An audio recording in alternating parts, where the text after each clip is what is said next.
Assalamualaikum warahmatullahi wabarakatuh. Perkenalkan, nama saya Rizky Yunis Teresa dari kelas TIA NIM 221044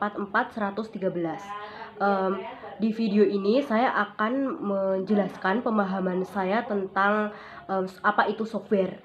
Video ini dibuat untuk memenuhi tugas mata kuliah arsitektur dan organisasi komputer.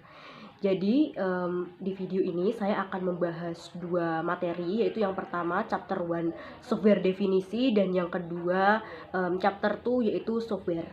Saya akan membahas satu persatu. Wapi anjir. Oke, yang pertama saya akan menjelaskan definisi software. Jadi definisi arsitektur komputer. Komputer berasal dari bahasa Latin komputer yang berarti menghitung, karena pada awalnya komputer dirancang untuk digunakan keperluan perhitungan. Inspirasinya diambil dari alat hitung yaitu bernama Bakushi atau lebih dikenal dengan Simpoa, yang berasal dari negeri Cina. Konsep komputer yang pertama kali dirancang oleh Howard G. Aiken, seorang dokter dari Harvard University, bekerja sama dengan IBM, International Business Machine Corp, yang berhasil membuat sebuah mesin yang bekerja dengan tenaga elektromagnetik yang diberi nama dengan Harvard. Akhir-akhir ini juga bahwa Cornelius dari Jerman pada tahun 1941 sudah membuat mesin komputer yang dapat diprogram dan bekerja menggunakan sistem biner, namun dengan Jerman kala itu masih terisolasi saat Perang Dunia, maka ENIAC tetap diakui sebagai komputer pertama. Selanjutnya sejarah arsitektur komputer. Arsitektur komputer terdokumentasi pertama ada dalam korespondensi antara Charles Babbage dan Ada Lovelace yang menggambarkan mata analisis. Untuk proyek masa depannya, bahwa instruksi mesin dapat disimpan dalam penyimpanan yang sama digunakan data, yaitu konsep program tersimpan kala itu. Organisasi mesin di pusat penelitian ini nampaknya lebih berguna daripada organisasi mesin organisasi komputer sebagai arsitektur lainnya. Selanjutnya pembahasan arsitektur komputer. Survei dari paralel arsitektur komputer, sebuah usaha yang dibuat mengganti inovasi arsitektur terbaru dalam konteks pengembangan arsitektur paralel yang lebih luas dengan menyurvei fundamental arsitektur komputer dari yang lebih baru, lebih mapan dengan menempatkan alternatif. Yang kedua, pengurangan instruksi komputer VLSI. Sirkuit tergenerasi menawarkan implementasi sistem digital yang kompak dan murah dan menyediakan performa melalui keuntungan on-chip bandwidth tinggi terhadap mereka saat teknologi sedang digunakan membuat tujuan umum volume prosesor. Jadi meminimalkan komunikasi off-chip, bahkan sirkuit integrated VLSI. Oke, selanjutnya pemodelan kinerja jaringan komunikasi arsitektur komputer. Dalam kemajuan teknologi, kemampuan dalam berkomunikasi lebih rumit dengan kecepatan dan kapasitas semakin besar. Semakin berkembangnya ilmu komunikasi dapat membuat perkembangan kinerja struktur komputer semakin rumit karena harus dibandingkan dengan kecepatan transfer. Selanjutnya ada minispec, sebuah proyek simulasi berbasis arsitektur komputer. Ada juga kebutuhan memori untuk arsitektur komputer yang seimbang. Jadi kebutuhan memori ini juga sangat penting ya. Salah satu dari akibatnya arsitektur komputer yang seimbang adalah untuk menyeimbangkan linear rangkaian bilinear untuk melakukan perhitungan matriks dan matriks. Selanjutnya ada arsitektur komputer paralel untuk pemrosesan gambar. Ada juga blok berorientasi pengelolaan operasi database relasional di arsitektur. Arsitektur komputer RISC dikonfigurasi untuk meniru set instruksi komputer target. Ada juga database arsitektur komputer memanage sebuah program penghargaan dan menyediakan pembayaran. Sistem distribusi informasi yang canggih termasuk ke dalam jalur komunikasi yang mempunyai beberapa switching komunikasi selektif. Hal itu menentukan apakah transaksi elektronik layak diterima atau tidak. Sistem komputer yang intensif dapat mencangkup titik sistem pengelolaan menghasilkan laporan yang baik sesuai dengan kriteria yang disetujui. Selanjutnya, arsitektur komputer berkinerja tinggi. Sebagian besar aktivitas perancang komputer telah beralih ke komputer desain yang kinerja tinggi karena komputer desktop single user mencapai titik pengiriman daya komputer lebih banyak pada mainframe yang lama. Akan lebih mudahnya, topik ini meliputi pendekatan arsitektur umum seperti desain, memori, dan juga lain-lain. Selanjutnya, infrastruktur untuk pemodelan sistem komputer.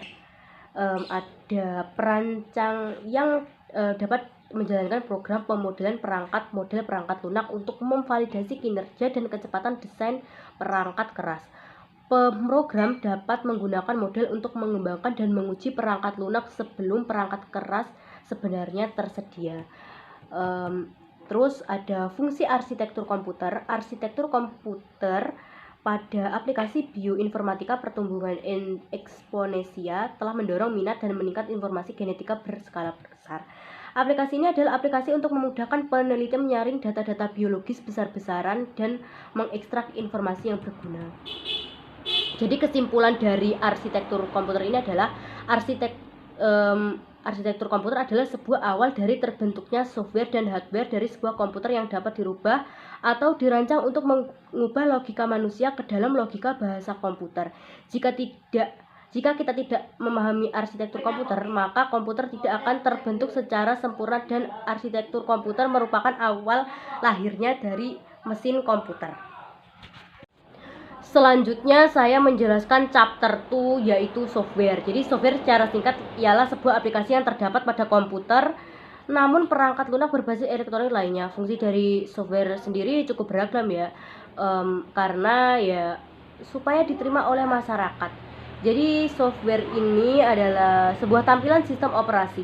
Produk software sendiri memiliki berbagai macam jumlah kode, baik yang ratusan kode maupun jutaan kode.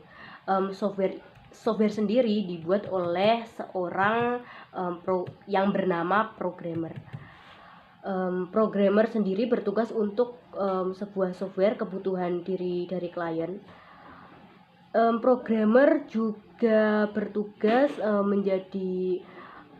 meningkatkan efisiensi dan memberikan kemudahan bagi pengembang software dan mengembangkan software yang telah dibuat sendiri. Selanjutnya, sejarah perkembangan software. Software telah berkembang melalui 4 era sejak tahun 1950 sampai sekarang. Setiap era memiliki karakteristik khusus setiap tahunnya, yaitu yang pertama era pioner tahun 1950 sampai 1960. Di dalam era ini software masih berbentuk kabel ke bagian komputer. Setelah itu era stabil tahun 1960 sampai 1970. Dalam era ini komputer sudah sangat meningkat tidak hanya oleh kalangan penelitian. Perusahaan software pun memulai bermunculan software yang menjalankan beberapa era ini. Software mulai dibilang terpisah dari perangkat kerasnya. Selanjutnya era mikro. Pada era ini software mulai berkembang sebagai perangkat yang dapat memenuhi kebutuhan perseorangan. Software ini juga dibedakan menjadi software sistem yang bertugas menangani sisi internal sistem operasi dan software aplikasi.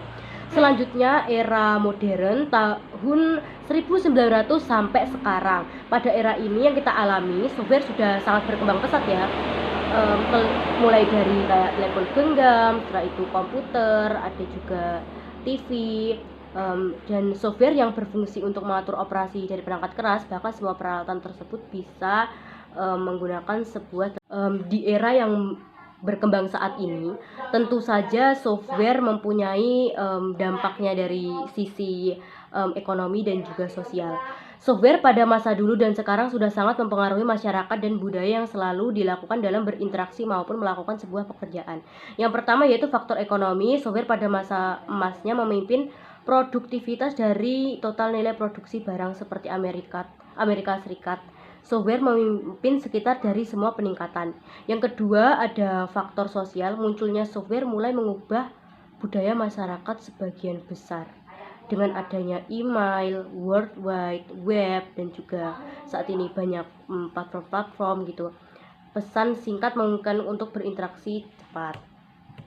Selanjutnya jenis-jenis software. Yang pertama ada software antivirus, software bisnis, software desain grafis, software grafis 3D, software grafis, software jaringan, software konversi data, software musik, software pembaca gambar, software sistem operasi.